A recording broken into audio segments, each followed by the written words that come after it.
We're going to do Chapter 7 today. Chapter 7 is laptops and mobile devices. This chapter can be a bit fun, but easy to get off topic, as some people are very opinionated about Android versus Apple and things like that. So we'll try to keep it toned down, and of course always professional, which we call military bearing. Good to go? All right, so laptops and other mobile devices. This is going to be very similar to stuff we already know, but what's unique to laptops and mobile devices for hardware, and we'll get into some software as well. Good? All right, moving on. Did you get your mouse working, by the way? Excellent. And then just throw that other mouse away. First thing we're going to see before we learn is see what you already know. So you are offline, but need to work with full copies of a spreadsheet and a word processor program. Laptop.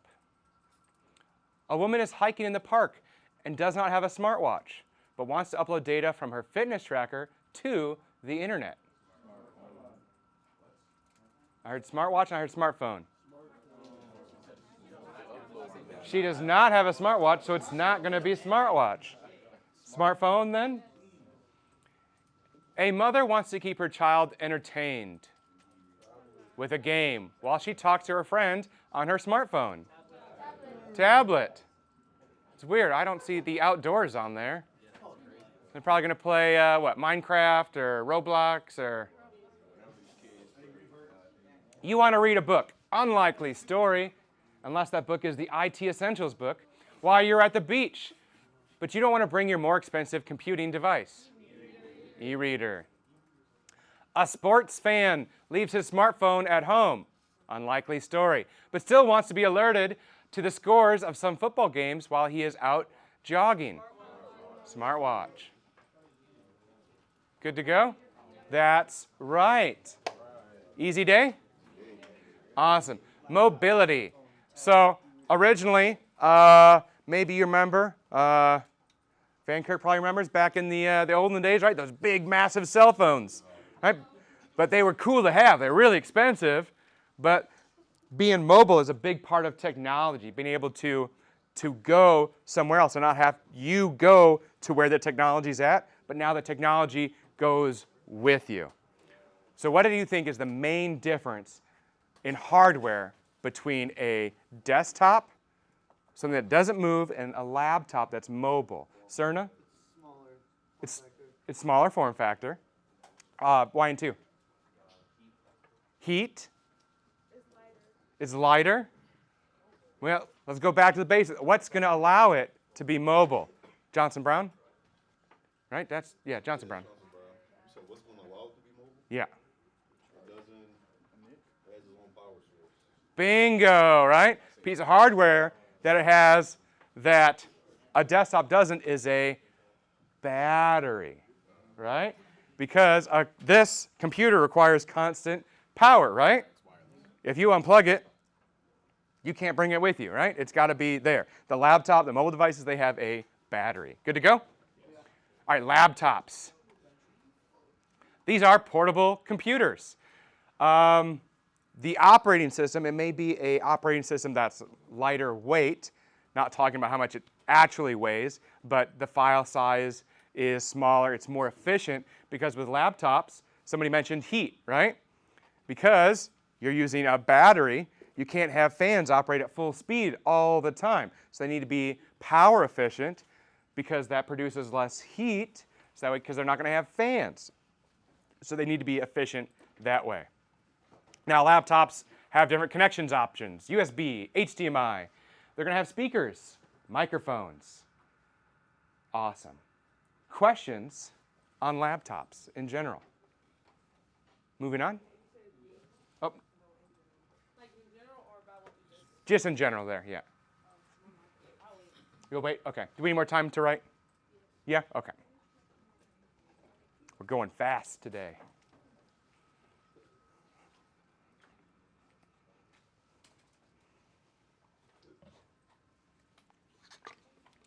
Today's Tuesday.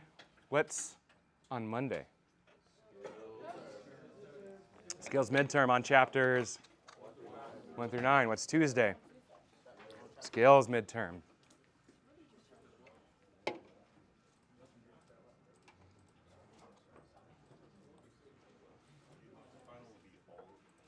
All right, smartphones. These are different from laptops. They are smaller.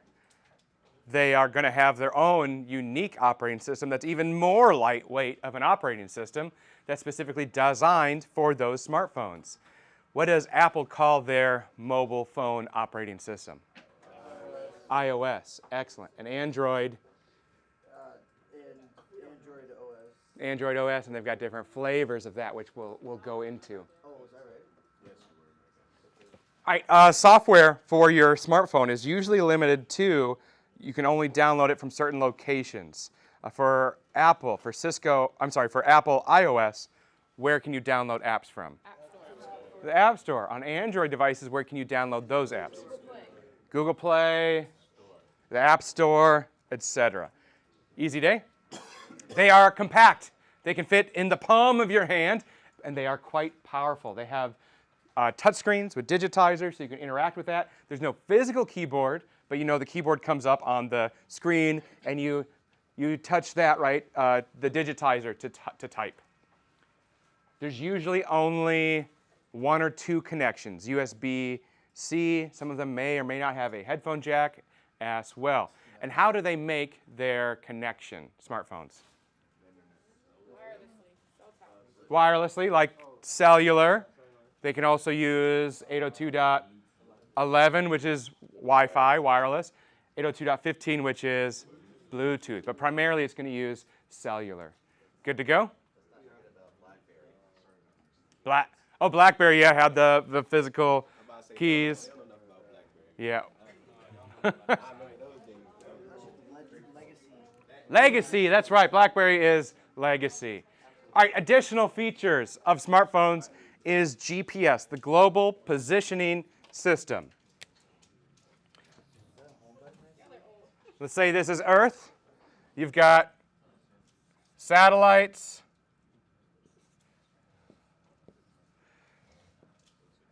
And that figures out where you are, right? Triangulation, right? Because with 3 satellites, right, it can get your location down pretty exactly when it's, let's see, circle, circle, circle, right? Oh, that's where they overlap. It gets down and is more accurate. So that's GPS, the Global Positioning System, which is very important. So originally developed by the U.S. government, and then it was released and made available to the public. Other countries are now coming out with their own GPS system that isn't relying on the U.S. But it is very important for navigation and other things. Good? All right, you can tether your smartphone. What is tethering your smartphone? We talked about. Using that cellular data, right, for that mobile hotspot. But when you're tethering your smartphone to whatever device, via USB, wireless, etc., that connection is tethering, and then your phone will be the mobile hotspot, acting as that router to use your cellular connection to provide wireless to other users. Hooyah? Yeah. We need more time? Moving on. If we could scroll down. ITE, can you scroll down? Tablets and e-readers. What is the difference between a tablet and an e-reader? Newton? E-reader is specifically for reading, so you can have different book apps on there. But like I have a Kindle, and it only goes like for books. And then with the tablet, the iPad, you can do anything. You can do anything with a tablet. The e-reader specifically is just going to be for books. What else you got, Cerna? A dimmer screen. Which one's easier to read in direct sunlight? The e-reader. Which one's going to use more power then? The tablet. McCants? The e-reader has a less, like it's thinner because it doesn't need as much power as the iPad would. It's thinner. Yep. So we're going to watch a YouTube video on how these displays work so we can get a better understanding.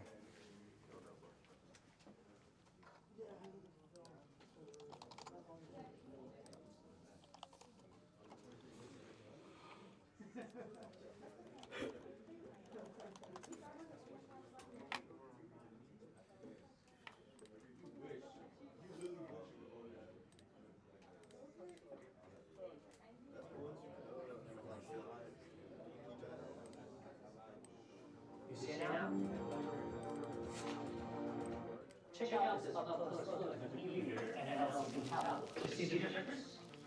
Take a closer look. You see the softer edges and the real ink look on the left?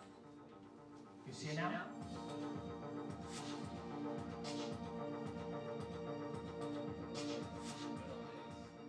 Created by the company that bears the same name as its product, e-ink is no different from what comes in this. A pen, but rather than depositing the ink on paper, e-ink uses capsules with the diameter of a single human hair. Within these capsules, black and white pigments are bonded with positive or negative charge, and separated by a translucent liquid. Okay. It might be a little bit complicated. So, to understand it a little bit better, let me use this magnet needle. The honeycombs used on the magnet needle's display are like the capsules used on e-paper, and the magnet flakes within are the pigments that contain the charge. So let me draw something.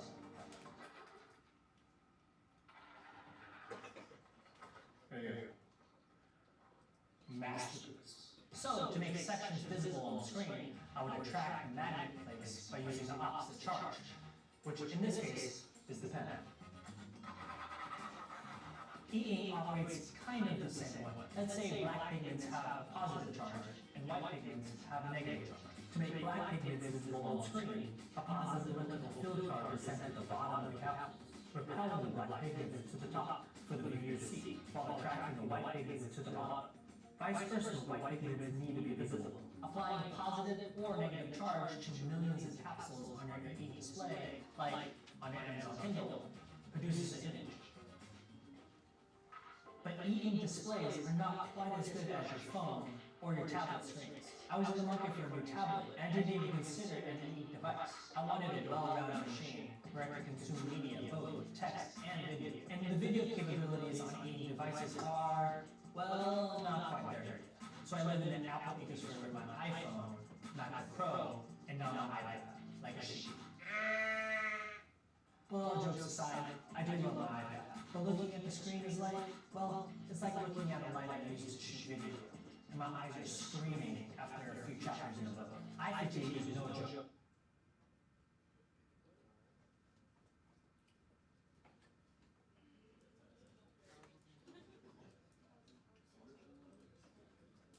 Here at Pocket Now, we've just finished reviewing the Yotaphone 2, a dual-screen smartphone we call one of the most innovative we've seen, and one which wouldn't be possible without something called e-ink. I'm Michael Fisher with Pocket Now, and this is a guided tour of e-ink, what it does and how it works.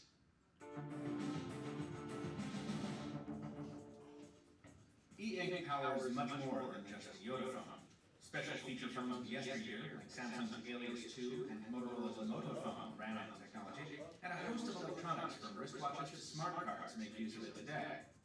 Most famously, of course, if you've ever used an e-reader like Amazon's Kindle, you've used e-ink in the form of something called an e-paper display, or EPD.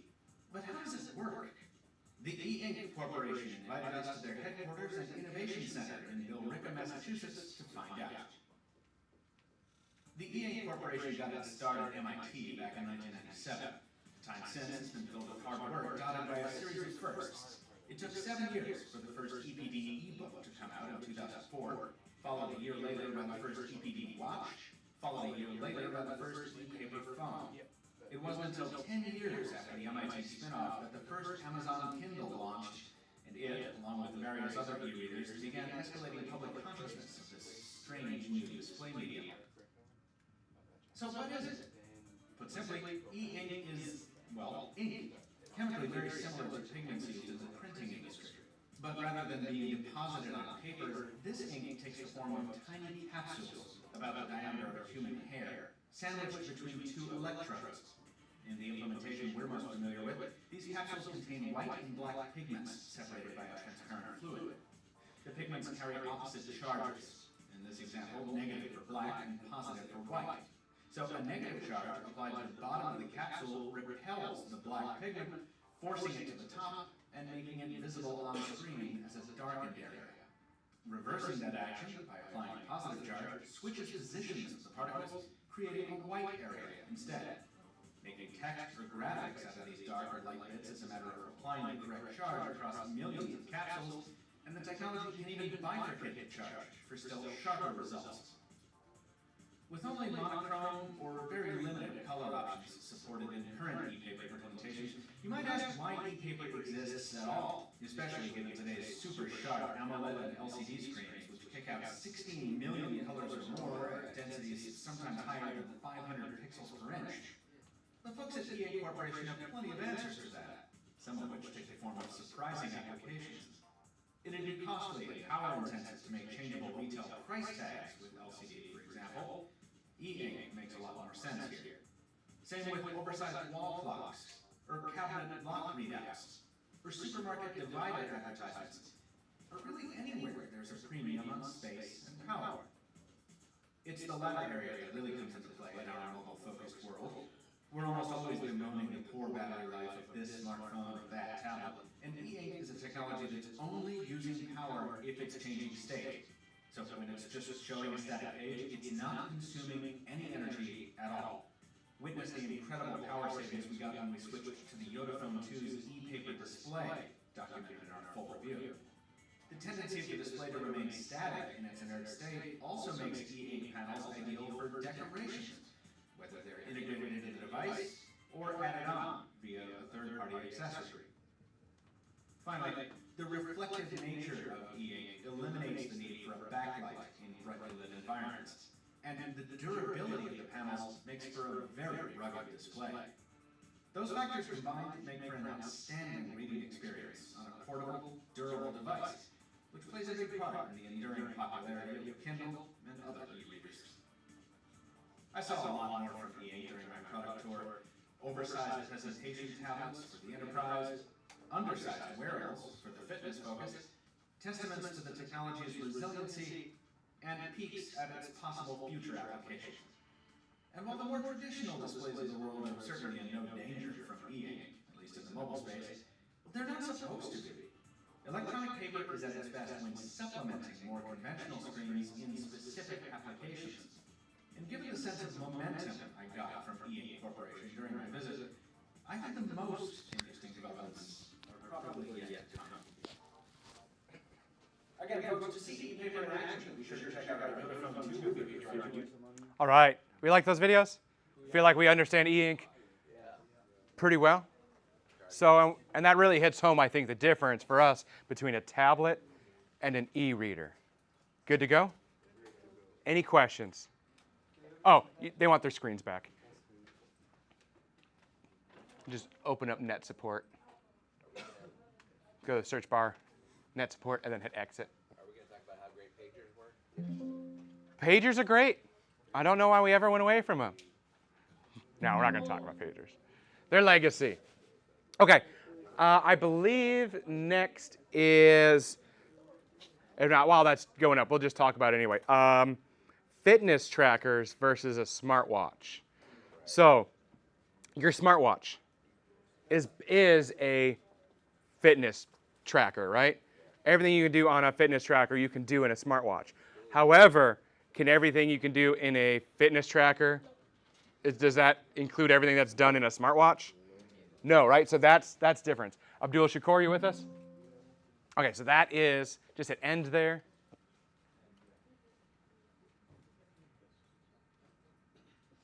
There we go.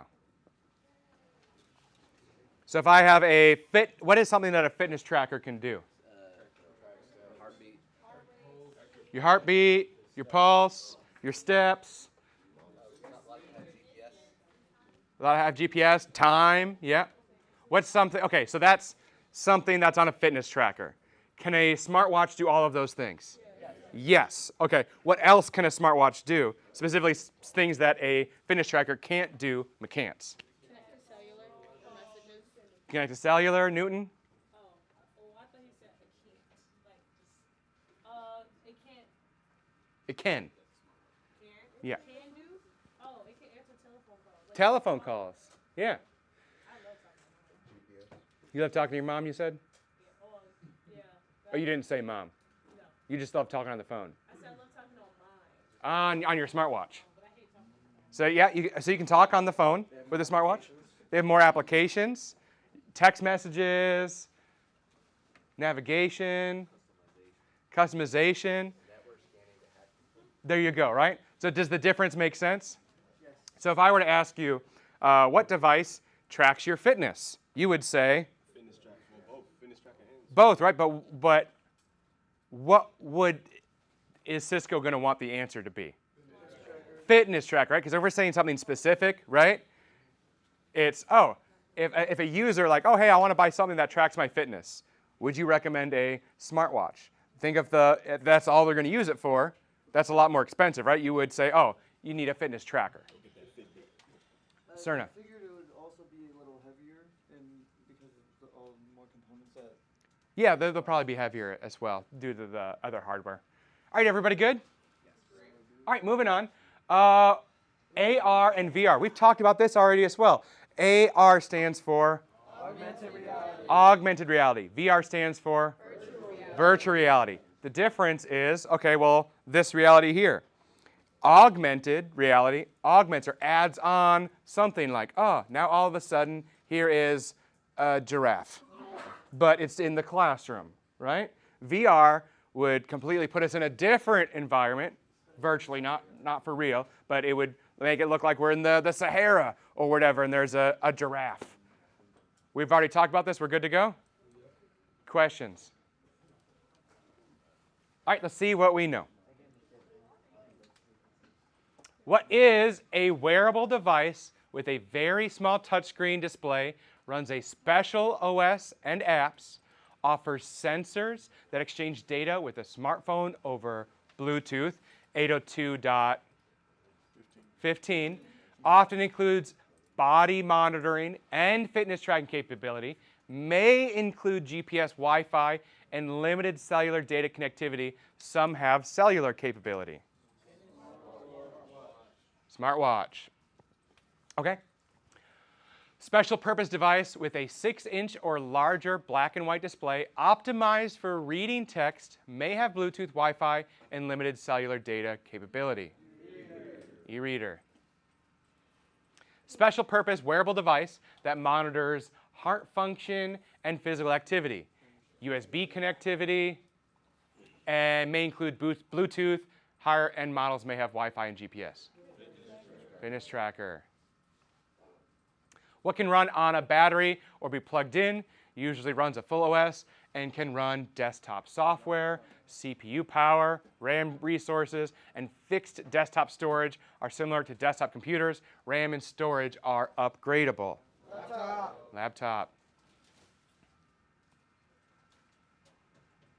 All right, what runs a mobile OS operating system? Larger touchscreens with most being about 8 inches diagonally, runs apps downloaded from an app store, have Wi-Fi and Bluetooth connectivity. Some have cellular capability. Tablet. And finally, what uses a special mobile OS and has small screen sizes averaging 5 inches, touchscreens with no physical keyboard, Bluetooth, Wi-Fi, and cellular data capability. Software apps are downloadable from app stores. Smartphone. Easy day? Awesome. And now time for another video.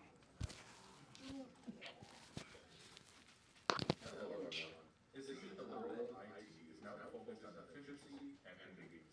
Across the globe, we have laptops being sold more than desktops. IT professionals and the consumer want to be mobile. They want to be able to work whenever and wherever they choose without being tied to a desk or cubicle. Both desktop computers and laptops have a lot of the same hardware features and cons, but their places is very different. So let's look at the external features that are unique to the laptop. To start, we'll take a look at the front of a laptop. For my laptop in particular, what we can see here are the LED lights. And these LED lights, we'll take a look at and discuss on a later video. But right in the middle front of the laptop, mine has a locking mechanism for the lid. It's a basically close the laptop and it locks the lid closed, protects the keyboard and screen. Below that on my laptop, I have a secure digital multimedia card reader. You can use this for your camera cards and other devices. Besides the front of the laptop, we're going to take a look inside. This is the most important item in my book. It's called the ventilation grill. The ventilation grill is extremely important as it allows our laptop to eject hot air when the internal our laptops get smaller and thinner, it is more difficult to keep the components inside at a consistent and cool temperature. Remember, we've got the CPU, RAM, hard drive, and graphics card that generate heat as it operates. And this heat has to be expelled to bring in cool air and pass it over the laptop components. So we want to keep these ventilation drills clean to promote good airflow. Next, we have two USB 2.0 ports. Here we connect webcams, mice, external keyboards, flash drives, and more. Next to that, we also have a FiberWire port. This is an older standard FiberWire 1394A that allows 400 megs per second of speed. There's many different FiberWire standards. To the right of that, I have my microphone port. I can plug in an external mic here. I have a headphone jack I can plug in external speakers or headphones. And above that, I have a PC card slot. You're able to push in and pop out the plastic protector, and you can put in a PC card of your choice. I'll slide that back in there. And take a look at another side of the laptop. Let's go to the back of the laptop. On the back of the laptop, the first thing that we're going to find is on the far left side of here. Now, it might be in a different location than yours, but this is called the security keyhole slot. This is special. It's a hard point on the laptop where you connect a security cable and secure this laptop down to a desk. This is extremely helpful if you're traveling and or using your laptop in an unsecured area. Now, it's not a foolproof way to secure your laptop, it's just a convenient method to provide a deterrent to would-be thieves. On the other side of my laptop here, I actually have a couple different ports. Here is where I have my power list. This is where you're going to plug in your power adapter that goes into the wall. To the right of that, I have an S-video port. And to the right of that, I have a VGA monitor. Hook it to an external VGA monitor.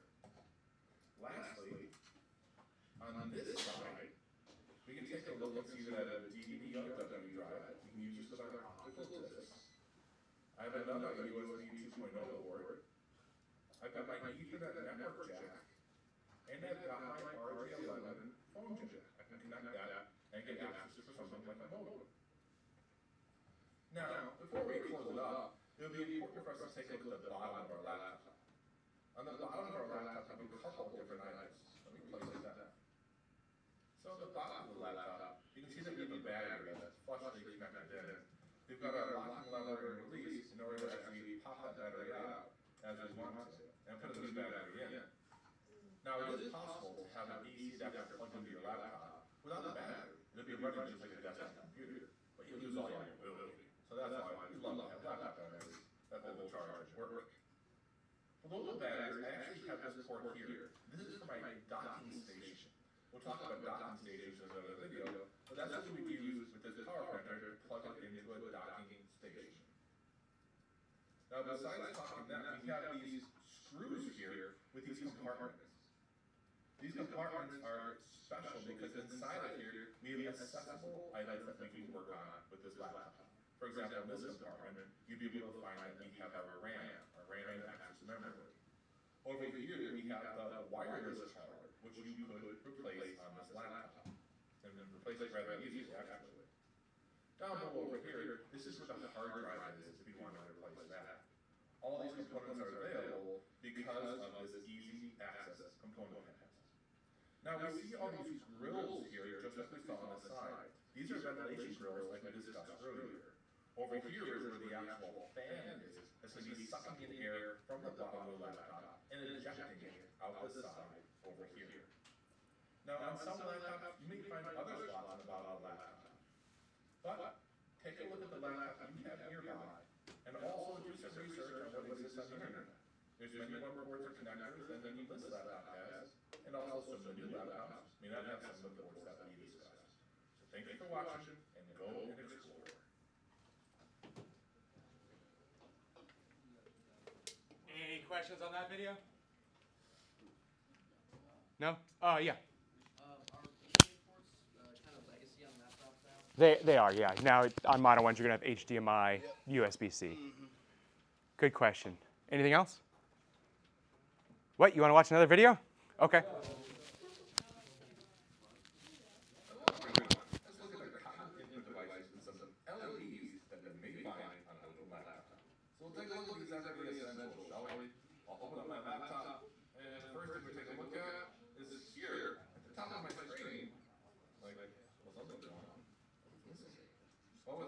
top of my screen on my laptop is I don't have a visual input device, which is a webcam. I also don't have an audio input device, which could be a microphone. What up here, what is at the top of my laptop screen is an antenna for my wireless network card. These wireless network cards, you usually find them down below, underneath your keyboard, and they'll be attached to your motherboard, somewhere around here. Those wires from that wireless network card will go up the side of that display to the top, like I had showed you. So that's a common item. So when your laptop lid is open, you'll have a good wireless signal. Now, to continue on, we've got this touchpad. And our touchpad is where we can, of course, move our cursor. This is the input device for your mouse. We have our left click, our right click, and look at these lines. This is called the scroll zone. With the scroll zone, it's just like being able to scroll up and down with a mouse wheel on an external mouse. I can scroll up and down on web pages and things like docs. Now, continuing on, we're going to take a look at some of these keys here and what we have and don't have. The first thing you'll notice is I don't have a 10-key keypad attached on the right side of my laptop. Some of our larger laptops will have a 0 through 9 10-key keypad. For mine, they're actually built in to my normal keys. For example, if I were to hold the function key, I could then press 7, 8, or 9, and it will do in blue 7, 8, 9. Also, we can see that J is 1, K is 2, L is 3, and so on. That's my keypad. It's integrated into my current keyboard when I hold down that function key. As we continue on and talk more about the function keys, we'll zoom in a little bit and go to the top. At the top of my keyboard, we'll see that I can hold the function key and use F3. F3 is the mood, which is the sleep symbol that will like me to sleep. F4 is to send my display to an external output or mirror what's on my laptop display to an external output. Think connected to a projector or an external monitor. With function in F8, which is a battery, I can actually see my battery status on the screen. Function in F9, that's when I turn down my screen brightness, helps me save battery life. F10 will increase my screen brightness, we need better visibility. F11 is going to control your ambient light sensor. You can turn it on or off. The ambient light sensor allows your screen to come out of the display what it thinks is best for the room condition you're in. On the top right side, we've got our number lock, break, and we've got two more keys here, print screen and system RQ. Really top right, which you'll notice here, is a little microphone symbol. This is actually my audio in. My laptop does have an integrated mic, which is right there. Besides those function keys, what I'd like to show you is the keys at the top of the laptop. These keys are special. They're going to be based off of the type of laptop you purchase, and these are known as capacitive. It's capacitive touch, because when I press on that audio button, it's going to automatically mute. Now it's capacitive, it doesn't push down like a key on a keyboard, it just senses your touch. This is a scroll capacitive touch for audio volume level. Scroll to the right will increase volume, scroll to the left will decrease. On the far left, I have customizable buttons. I have an info button that I can set in software on my computer. Then I've got a presenter button that I can set in software. Presenter button is different than function F4. The presenter button, I can click on that and have that change my power plan or settings on my laptop. In the middle of my wireless status indicator, these can also be capacitive as well to disable or enable your wireless networking adapter. So to close it up, we want to take a look at some of the LED lights besides these capacitive lights at the top, and then of course there's power button there with the power line on it. But what we're going to do is take a look at the bottom of my laptop keyboard. I've got my wireless network LED. I've got my power LED for power on. I got my battery charging indicator LED. My hard disk activity lights on my hard drive. Now on the other side, all the way over here, what we'll find is this interesting little contraption. This is going to be a biometric fingerprint scanner, and that is another input device. We can utilize this for authentication. These fingerprints can authenticate your laptop when you log in to the operating system, or you can use by applications for you to authenticate within an application or on a website that requires special software. Now, with everything we've taken a look at with this laptop, it's going to be different from other laptops you're going to find, because every vendor and every model are going to be a little bit different. But as you proceed in your journey towards being an IT professional, I hope you feel more comfortable understanding the common input devices and LEDs of a laptop computer. Best video yet? All right, we're starting to get tired. All right, let's continue. Chapter 7. 7.1, continued, talking about motherboards. A motherboard is what component of our computer? The backbone. On the left, we can see a picture of a desktop motherboard. And in previous chapters, we learned about the form factors of those motherboards. Excuse me. And the different capabilities of those. ATX, micro ATX, ITX, etc. If this isn't familiar or you're not remembering this, maybe jot that down. We got that midterm coming up in a few days. Oh, I need to revisit that. It's on the bottom here. Motherboard form factors. ATX, micro ATX, mini ITX, ITX. All the way back in chapter 1. So we can see on the left we got the desktop motherboard. On the right is a laptop motherboard. What are some things we initially see about that? Some characteristic differences. Forbes. It's compressed. It's smaller. Schreier, is that what you're going to say? So it's definitely smaller.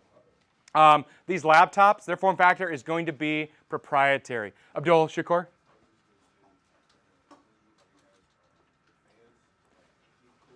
It doesn't look like it has as much cooling, right? Because these components are going to be designed specifically for heat management. Schreier?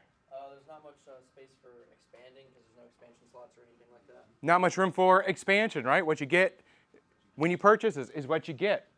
So proprietary. These laptop motherboards are proprietary. It's going to vary based off of manufacturer. Expansion slots, if it does have them, it's going to be mini PCI or proprietary. And in chapter 1, we learned about PCI, PCIe, PCIX, etc., right? If that's not ringing a bell, right? Write that down, right? Got to go back and visit it. We got that midterm coming up. And RAM. Remember, we learned about different types of RAM. DIMM, DDR2, DDR3, DDR4, DDR5, right? Same thing. If you're not able to remember those and those details, the pins in each one, the speeds, etc., write that down. Go back. It's time to refresh on that. Get ready for that midterm. Who remembers what form factor of RAM or memory will be for a laptop? SODIMM, right? SODIMM is the specific RAM form factor for laptops. SODIMM. Y'all need a second to write? Okay. Sodium is just a smaller version of DIMM, correct? Correct. Smaller form factor.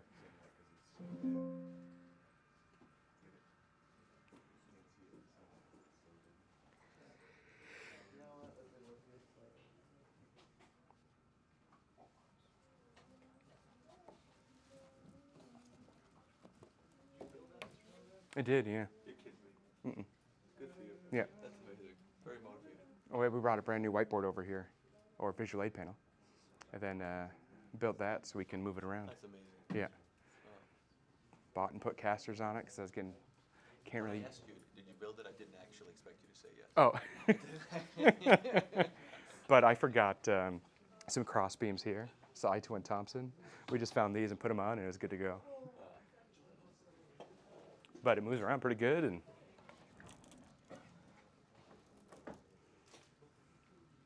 all right, we good? We need more time? All right, moving on. Internal components.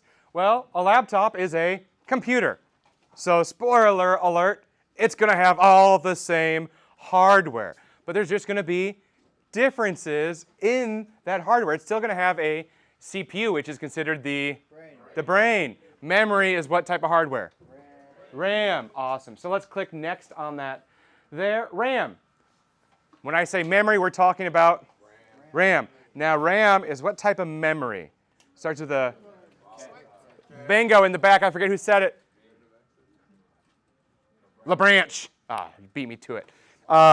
Volatile. What does volatile mean? Data can be lost. If it loses power, it's lost. Is that what you're going to say? What's your name again? You can say my first name if you want. Nope, can't do that. What is it again? Huh. Okay, I'm going to figure it out. Might not be today. Okay, next we have CPUs, central processing unit, that is the brain. Now, because it's in a laptop, it needs to be designed with power and heat in mind. Now, the clock speed of a CPU, remember us talking about that? Clock cycles, what it's going to do, right? It's probably going to be reduced, which we call what? Throttling versus a faster clock speed, overclocking, which produces more heat. Right? We don't want that in a laptop because there's less cooling. It has to be more energy efficient because the more energy is used, produces more heat. Easy day? All right. Next, we have a SATA drive. Now, we talked about storage devices, different form factors. Newton? Do laptops not have a fan? They do have fans. I definitely feel like I hear it, but like, where do they, like, how big are they? You want to pull up Google? And we'll pull up a laptop fan. Now, for your fans in your computer, right, they're more vertical up, and there's a lot more airflow. Here, they're going to be horizontal, and they're going to pull in air. Put in maybe an internal fan. Yeah, let's look at it on a motherboard.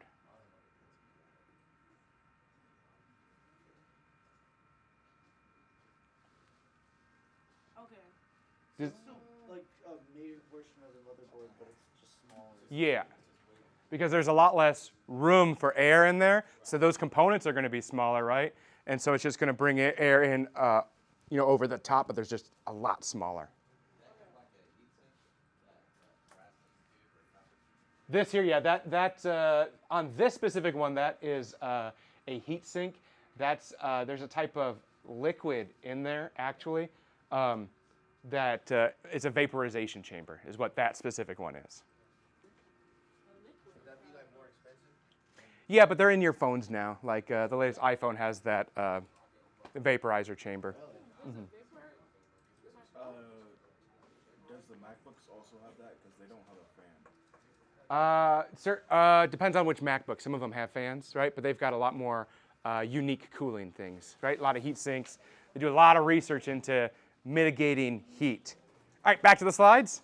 We got a bit off track, but that's all right. Our storage, right? Storage means our hard drives, our solid state drives. Now, what type of cable do we use to connect those? SATA. Just one SATA cable? Two. One for data, one for power. How many pins for data? 7. How many for power? 15. Now, storage can be in different hard drive form factors. For example, a floppy drive, or an optical, so let's do optical drive, is 5 1/4, 5.25. Our storage hard disk drives are going to be 3.5, 2.5, and 1.8. Now, if we're in a laptop, it's obviously going to be on the smaller end of that, 1.8, and sometimes maybe even 2.5. Easy day? And we know about the common hard drive speeds. Here we have solid-state drives. This is an M2 chip, smaller form factor, size of about a stick of gum. Very fast. It's solid-state. And this M2. Yes, yeah. Abdul Shakur.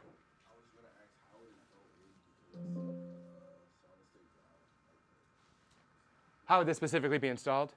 So here we can see the gold compact components here, or component contacts.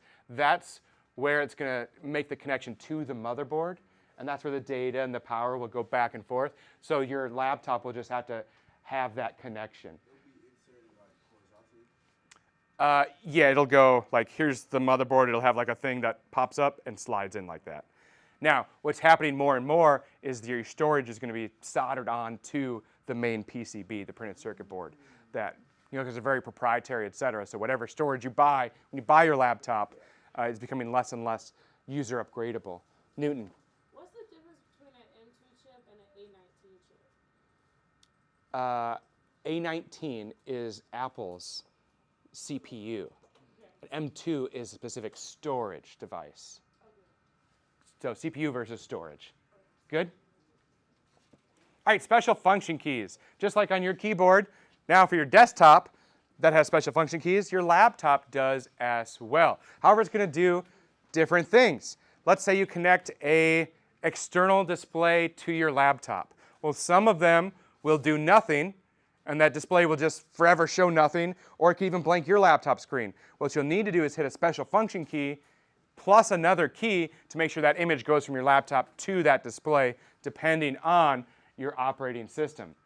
Other uses for the special function keys, turning various things on and off, like Wi-Fi, maybe Bluetooth, changing the brightness of your screen, volume, etc. Easy day? Easy day. All right, and let's watch a video on a docking station versus a port replicator.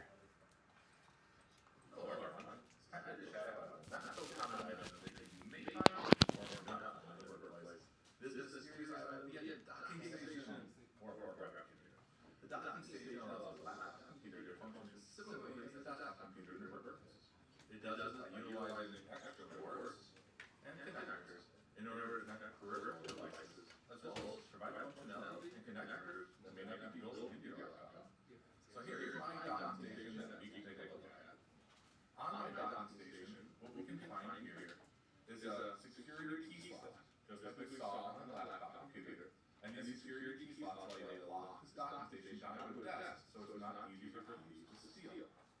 Next to that, we have an S video connector. We have a component display.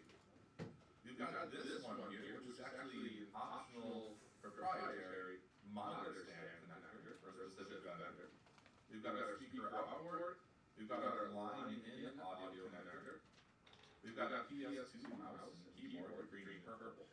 We've got this turquoise serial port, which is not common to find anymore. We've got our maroon or purple parallel port, common with printers. We've got our VGA, this goes to our normal monitor out. DVI for display out as well. And here, this is your power. This is where we actually are going to be connecting our power connector, which will also power our laptop and charge our battery. Over here, we have our RJ11 connector. We have our RJ45 Ethernet. We've got two USB ports. Now on this side over here, we have another two USB ports to make a total of 4 USB ports completely. So what's the big deal about a docking station? Well, imagine being able to keep the docking station sitting at your desk, in your cubicle or office at work.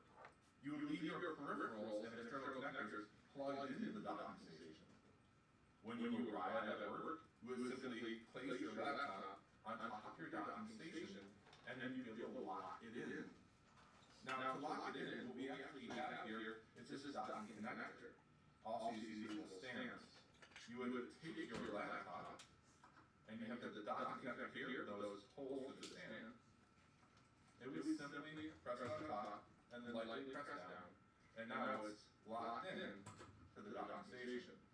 When I'm ready to leave work, and I'm done for the day, all I need to do is push down on this eject button here. My laptop is ready to go with. So, what's a port replicator? Well, these docking stations are commonly proprietary in nature. For example, this one, with a proprietary docking connector for laptops made by the vendor. A port replicator usually connects via USB. The port replicators come with less features than these docking stations, and less connectors. Since port replicators connect via USB, they're better designed for multi-vendor devices in the workplace. If your employees will use the same workspace at the workplace. Next time you see one of these docking stations, or you find a port replicator, you know how to interact and better utilize it. All right, so you may think we may never use these, but we'll talk about that. Cerna? So I was wondering, does the laptop have the capabilities to have all these ports, but it just doesn't have the space, or? Yeah, so like think of a small laptop where it's just got a few ports on it. Well, if you want to be able to have more ports, you could attach it there so you can have more ports, because a laptop is trying to be smaller. So it may not have your specific ones or be able to connect to everything simultaneous. That'll give you that capability. Now, for us, Schreier? Is there docking stations that don't have the plug-in? Yeah. There's There's like more newer ones that Correct. they're like wireless, I guess. Probably not wireless, because you want to be able to charge your device while you're doing it and make those physical connections, which are going to be faster. Now, these aren't used too much in the military because, well, we don't really take things out and back in, especially computers and storage, etc. This is a civilian thing here. But it is very convenient, and a lot of people even have these at their home so they can just put your device there instead of, imagine you've got external monitors, you've got a keyboard, etc. So you got your laptop and you want to use it at your home office. Open it up, plug in one display, plug in another display, plug in the charger, maybe plug in your keyboard or something else, versus laptop and boom, on that port replicator or docking station, and boom, it just works. It's charging, all your displays are on, good to go. A lot of devices today use USB-C because it's just such a powerful, versatile connection. Where you can do power and the data transfer rates can support multiple displays. Good to go? Okay, let's watch a video explaining how the technology between LCD, LED, and OLED works.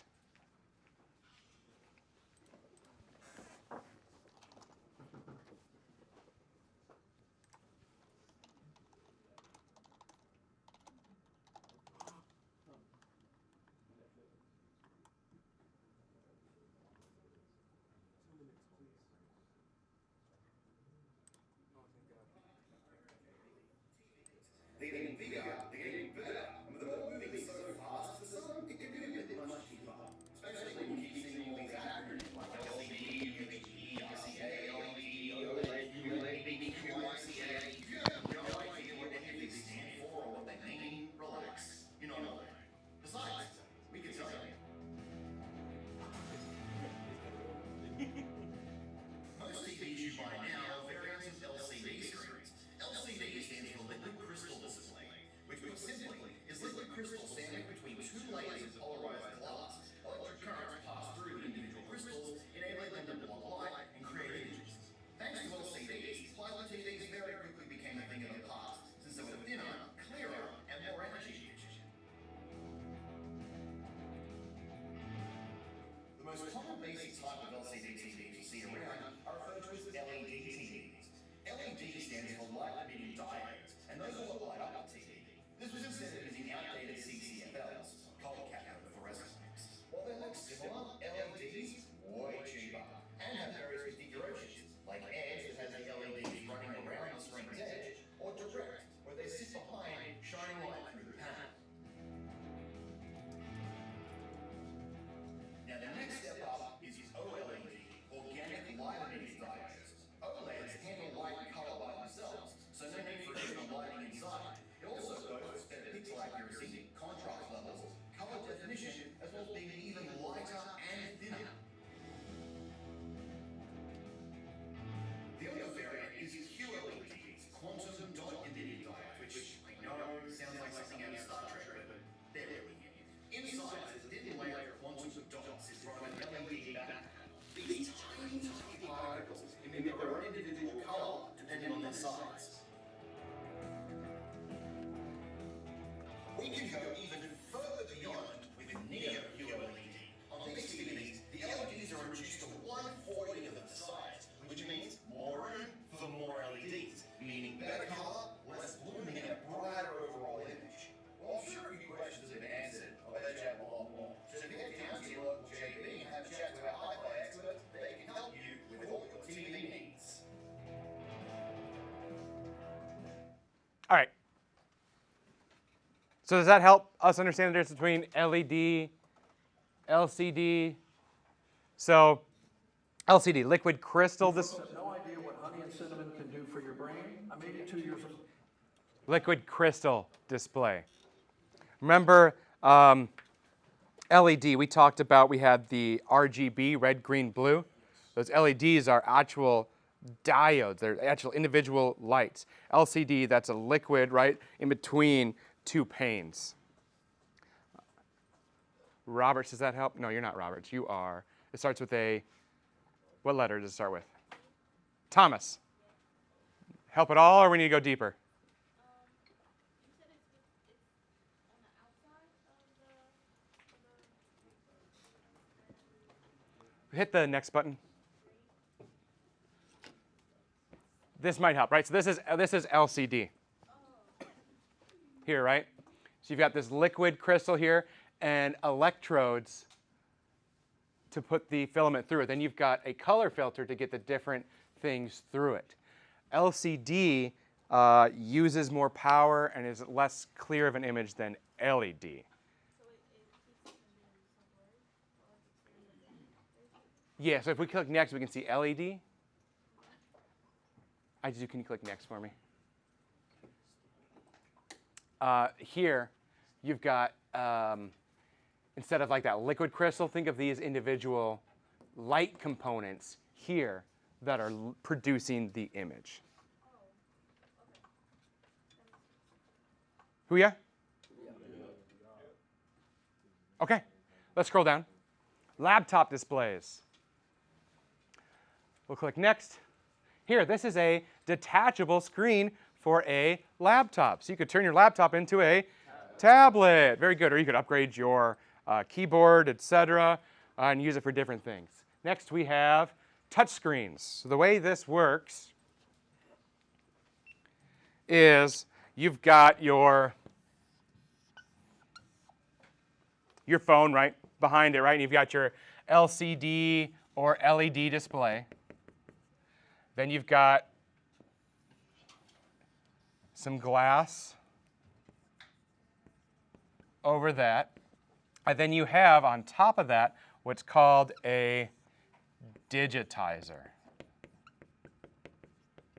Now that digitizer, right, that's what you're touching. You're not really touching the screen, the LED screen. That's back a few layers producing that image. What you're doing is you're touching this digitizer that allows you to use your fingers as an input device to control it. So when you crack your screen, right, we say screen, but really this is the screen here, right? You can take off that top digitizer and you can see the LED or your screen underneath it, replace that digitizer and put it back. Now you'll know if you've really broken the screen, the LED, because it'll bleed, the image will bleed, or there'll be lines in it, etc. Now, a lot of times these are now being replaced as one component as they're getting smaller and more advanced. But back in the day, it was really easy to replace your screen. You could just pop that off, put a new one on, and you're good to go. Who ya? All right, next we have a cutoff switch. Spoiler alert, when you close your laptop, the screen doesn't stay on forever. It's got a hardware either inside the latch or in the hinge, and that when it reaches a certain point, it will actually turn off that screen because the screen uses the most power on a mobile device. You got to go around ITE one. Good? All right, moving on. Backlights and inverters. So we saw kind of in that video that we may need to illuminate the pixels for LED and for LCD. So that backlight can do it. However, that backlight typically uses alternating current, AC. Where does AC come from? The wall. And then it gets converted into DC by what component? The power supply, right? So it's converting AC to DC. Well, now that backlight needs to use, again, AC, right? So that inverter will invert it back from DC to AC so it can power that backlight.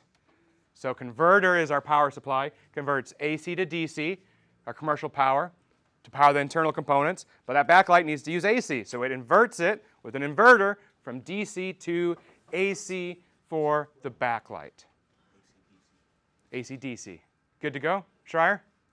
How does that work? Don't worry about the science behind it. There's different capacitors and things. We're not going to get into the theory of that. I do like it, yeah, but. All right, moving on. There's the backlight. Next, we have, that's an inverter. So simple printed circuit board, various capacitors to invert it from DC back to AC. And then we have a LED backlights. Good? Let's see what we know. What uses individually lit pixels?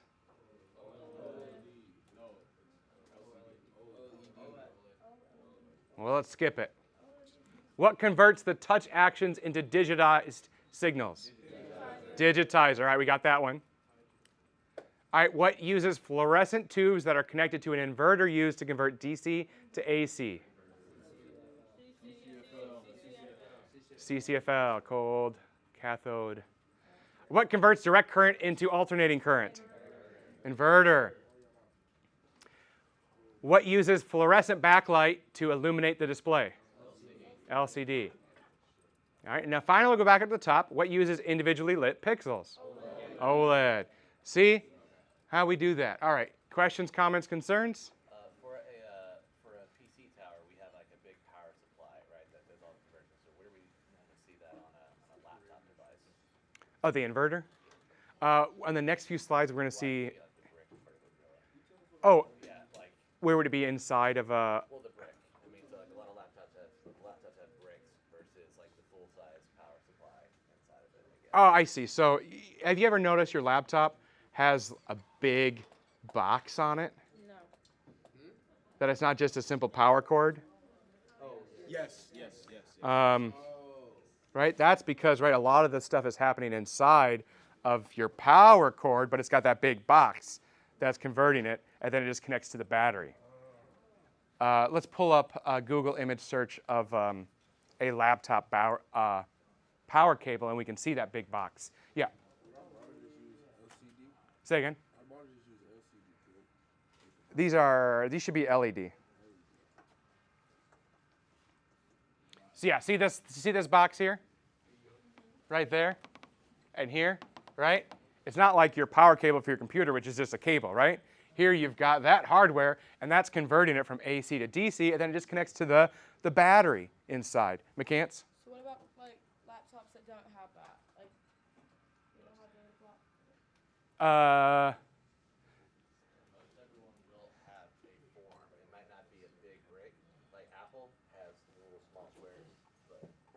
And it's converting AC to DC within that small, Like the like the square things. That converts AC to DC. Good? Question? On PCs, you know, you have for the power supply cord, it has like the 3 prongs that you plug in. Mm-hmm. I know it's changed over the years, but what do you call the newer laptops? How it almost looks like a headphone jack? Like, what do you call those again? Oh, It's like a The circle ones? barrel plugs, yeah. yeah. Ferrule plugs. Barrel. Good? Those are getting really phased out, though. Legacy. Yeah, I mean, everything's really switching to USB-C as it becomes cheaper, too. All right, let's look at, did I answer all the questions? Are there, we good? Good? All right, now let's look at some more components. We click Next. So here is the Wi-Fi antenna. Now, of course, excuse me, the signal is going to be best at the top, right? So the antenna needs to be at the top of this display. So if we click Next again, we're going to see that that antenna is going to connect to our wireless NIC, which is going to be, if we got our laptop, it's going to be, here's our display, and down here where we have our components on the inside, that's where our NIC's going to be. But the antenna, we want to be at the top. So that cable is going to have to run on the outside up there to the antenna, which we want to get that best signal at the top. So if we click Next again, we can see, click Next again, that it's got antenna wire guides, so it can route that cable around the display and get it to that NIC. Hooya? Questions? Schreier? When I think of antennas, I think of, you know, the thing sticking out. Is there, I guess there's antennas that are internal now? Yeah, they're internal, right? Just like your cell phone. You know the old cell phones, how they had the antenna that would pop out? Yeah. But they've evolved the technology where you don't really need to do that, and it's just built into the device. Kind of like your car radio. Your antenna's usually built into the windshield. It's like a little wire. So Dolphin fin on the back of the car. Bernie? Laptops that don't even have Wi-Fi, you have to have adapter cards. Grab your stuff.